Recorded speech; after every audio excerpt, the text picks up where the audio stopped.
Hello viewers, welcome to KSN Info. இன்னைக்கு நாம ஹேக்கர் ரேங்க்ல 30 days of code challengeல day 24 more linked list பார்க்க போறோம்.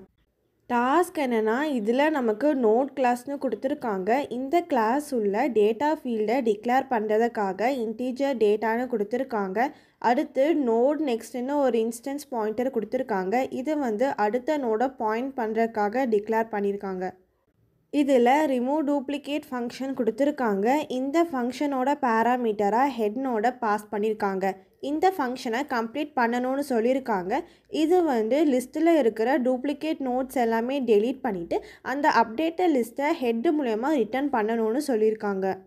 இதில் நோட்னு கொடுத்துருக்காங்க. என்னென்னா ஹெட் பாயிண்டர் நல்லுன்னு இருக்கலாம், ஏன்னா லிஸ்ட்டு எம்டியாக இருக்குன்னு இண்டிகேட் பண்ணணும். அடுத்து லிஸ்ட்டு பிரேக் ஆகாமல் இருக்கணும். அதுக்கு டெலிஷன்ஸ் பர்ஃபார்ம் பண்ணும்போது நெக்ஸ்ட் பாயிண்டரை ரீசெட் பண்ணணும்னு சொல்லியிருக்காங்க. இதோட இன்புட் ஃபார்மேட் பார்த்திங்கன்னா நம்ம எந்த இன்புட்டுமே ரீட் பண்ண மாட்டோம். சொல்யூஷன் கிளாஸில் நமக்கு இன்புட்டை ரீட் பண்ணிவிட்டு ரிமூவ் டூப்ளிகேட் ஃபங்க்ஷனுக்கு பாஸ் பண்ணியிருக்காங்க. ஃபர்ஸ்ட் லைன் என்னென்ன ஒரு இன்டீஜர் இருக்குது. இது நம்பர் ஆஃப் நோட்ஸ் இன்சர்ட் பண்ணுறதுக்கு டினோட் பண்ணுது. அடுத்து நம்ம வாங்குகிற இன்டீஜர்ஸ் எல்லாமே டேட்டா. இது லிஸ்ட்டோட டெய்லில் இன்சர்ட் பண்ணுது. கன்ஸ்ட்ரெயின்ஸ் பார்த்திங்கன்னா லிங்க் லிஸ்ட்டில் இருக்கிற டேட்டா எலிமெண்ட்ஸ் எல்லாமே நான் டிக்ரீசிங் ஆர்டரில் இருக்குன்னு சொல்லியிருக்காங்க. அதாவது அசெண்டிங் ஆர்டரில் இருக்குன்னு சொல்லியிருக்காங்க. இதோட அவுட்புட் ஃபார்மேட் பார்த்திங்கன்னா நாம் எழுதின ரிமூவ் டூப்ளிகேட் ஃபங்க்ஷன் ஹெட்டை ரிட்டர்ன் பண்ணணும். அந்த அப்டேட்டட் லிங்க் லிஸ்ட்டை நமக்கு சொல்யூஷன் கிளாஸில் பிரிண்ட் பண்ணுவாங்க. இதில் சாம்பிள் இன்புட் அண்ட் அவுட்புட் கொடுத்துருக்காங்க. இதோட எக்ஸ்ப்ளனேஷன் பார்க்கலாம். ஃபர்ஸ்ட் என் 6ன்னு கொடுத்துருக்காங்க. இது நம்பர் ஆஃப் எலிமெண்ட்ஸை டினோட் பண்ணுது. அடுத்து நம்ம லிஸ்ட்டு பார்த்திங்கன்னா 1 2 2 3 3 4. இதில் 2 and 3 2 வாட்டி அக்கர் ஆகிருக்கு. அதனால் இந்த டூப்ளிகேட் நோட்ஸை நம்ம ரிமூவ் பண்ணிவிட்டு கடைசியாக நம்ம அப்டேட் பண்ண லிஸ்ட்டு பார்த்திங்கன்னா 1 2 3 and 4. இப்போ நாம் கோடிங் போடலாம். இதில் கிளாஸ் நோட்னு கொடுத்துருக்காங்க. இதுக்குள்ளே டேட்டாவை இன்டீஜராக டிக்ளேர் பண்ணியிருக்காங்க. நெக்ஸ்ட்டு நோடாக டிக்ளேர் பண்ணியிருக்காங்க. நோட் கன்ஸ்ட்ரக்டர் உள்ள டேட்டாவை டீன்னு அசைன் பண்ணியிருக்காங்க. நெக்ஸ்ட்டு நல்லுன்னு அசைன் பண்ணியிருக்காங்க. கிளாஸ் சொல்யூஷன் உள்ள ரிமூவ் டூப்ளிகேட் ஃபங்க்ஷன் கொடுத்துருக்காங்க. அதோட பேராமீட்டர்ஸாக ஹெட்டை பாஸ் பண்ணியிருக்காங்க. இப்போ நாம் கோடிங் எழுதணும். அதுக்கு if head is equal to null return head. Head நல்லா இருந்துச்சுன்னா நம்ம ஹெட்டையே ரிட்டர்ன் பண்ண சொல்லியிருக்கோம். இதில் நாம் நல்லுன்னு டினோட் பண்ணலை, ஏன்னா நமக்கு ஹெட்டடாக ரிட்டர்ன் பண்ணணும்னு சொல்லியிருக்காங்க. ஸோ ஹெட்டே நல்லா இருந்துச்சுன்னா ஆட்டோமேட்டிக்காக நமக்கு நல்லுன்னு தான் வேல்யூ ரிட்டர்ன் ஆகும். ஸோ நம்ம ரிட்டர்ன் ஹெட்டுன்னே கொடுத்துருக்கோம். அடுத்து node current is equal to head. நாம் ஹெட்டிலேருந்து தான் ஸ்டார்ட் பண்ணுவோம். அதனால் கரண்ட் நோட ஹெட்டை அசைன் பண்ணியிருக்கோம். while current dot next not equal to null. Current நோடுக்கு அப்புறமா நல்லுன்னு இல்லாமல் இருந்துச்சுன்னா இந்த லூப் நமக்கு ரன் ஆகும். If current dot data is equal to current dot next data. அதாவது கரண்ட் டேட்டாவோட வேல்யூ அதுக்கு அடுத்த டேட்டாவோட வேல்யூவும் ஈக்குவலாக இருந்துச்சுன்னா அது டூப்ளிகேட் நோடுன்னு அர்த்தம். So current dot next is equal to current dot next.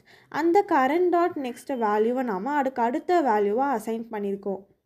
இப்போது கரண்ட் டேட்டா 2, அதுக்கு அடுத்த வேல்யூ 2ஆக இருந்துச்சுன்னா இந்த ரெண்டு வேல்யூமே ஈக்குவல். அப்போது இதுக்கு அடுத்த வேல்யூ 3யை நாம் அசைன் பண்ணியிருக்கோம். Else current is equal to current dot next. Duplicate values எதுவுமே இல்லைன்னா நெக்ஸ்ட் நோடுக்கு நாம் மூவ் பண்ணுவோம். கடைசியாக ஹெட்டை ரிட்டர்ன் பண்ணணும். அதுக்கு ரிட்டர்ன் ஹெட். அடுத்து நோட் இன்சர்ட் ஃபங்க்ஷன் கொடுத்துருக்காங்க. இதுக்குள்ளே பிங்கிற வேரியபிளை டிக்ளேர் பண்ணியிருக்காங்க. இஃப் கண்டிஷனில் ஹெட் நல்லுன்னு இருந்துச்சுன்னா பிங்கிற வேரியபிள் ஹெட்டுக்கு அசைன் பண்ணியிருக்காங்க. அதாவது நியூ நோட ஹெட்டுக்கு அசைன் பண்ணியிருக்காங்க. எல்ஸ் இஃப்பில் ஹெட் டாட் நெக்ஸ்ட் நல்லுன்னு இருந்துச்சுன்னா அந்த பிங்கிற வேரியபிள் ஹெட் டாட் நெக்ஸ்ட்டுக்கு அசைன் பண்ணியிருக்காங்க. எல்ஸ் பார்ட்டில் ஸ்டார்ட்டுங்கிற வேரியபிளுக்கு ஹெட்டை அசைன் பண்ணியிருக்காங்க. while லூப்பில் ஸ்டார்ட் டாட் நெக்ஸ்ட் நல் இல்லாமல் இருந்துச்சுன்னா நமக்கு நோட்ஸ் எல்லாமே இருக்குதுன்னு அர்த்தம். ஸோ அந்த நோட்ஸ் எல்லாமே நம்ம ட்ராவர்ஸ் பண்ணணும். அதுக்கு start is equal to start dot next அப்படின்னு கொடுத்துருக்காங்க. கடைசியாக எண்ட் ஆஃப் த லிஸ்ட்டில் நாம் நியூ நோடை இன்சர்ட் பண்ணணும். அதுக்கு star dot next is equal to பின்னு கொடுத்துருக்காங்க. கடைசியாக ஹெட்டு வந்து ரிட்டர்ன் பண்ணியிருக்காங்க. வாய்ட் டிஸ்பிளே ஃபங்க்ஷனில் ஸ்டார்ட்டுங்கிற வேரியபிளுக்கு ஹெட்டை வந்து அசைன் பண்ணியிருக்காங்க. வைல் லூப்பில் ஸ்டார்ட் வந்து நல்லுன்னு இல்லாமல் இருந்துச்சுன்னா அந்த ஸ்டார்ட்டில் இருக்கிற டேட்டா எல்லாமே ஒரே லைனில் ஸ்பேஸ் செப்பரேட் பண்ணி பிரிண்ட் பண்ணியிருக்காங்க. அடுத்து ஒவ்வொரு நோட்ஸுமே ட்ராவர்ஸ் பண்ணுறதுக்கு start is equal to start dot நெக்ஸ்ட்னு கொடுத்துருக்காங்க.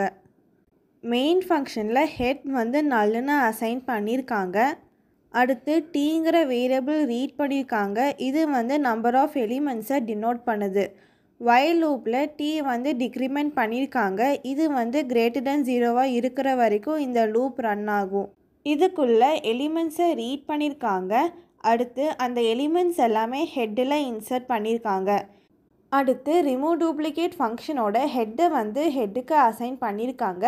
அடுத்து அந்த ஹெட்டை வந்து டிஸ்பிளே பண்ணியிருக்காங்க. இப்போ நாம் கோடிங் ரன் பண்ணி பார்க்கலாம். அவுட்புட் வந்துருச்சு. கோடிங்கை சப்மிட் பண்ணலாம். இந்த வீடியோ உங்களுக்கு யூஸ்ஃபுல்லாக இருந்துச்சுன்னா லைக் பண்ணுங்கள், சப்ஸ்கிரைப் பண்ணுங்கள், உங்கள் ஃப்ரெண்ட்ஸ்க்கும் ஷேர் பண்ணுங்கள். தேங்க்ஸ் ஃபார் வாட்சிங்.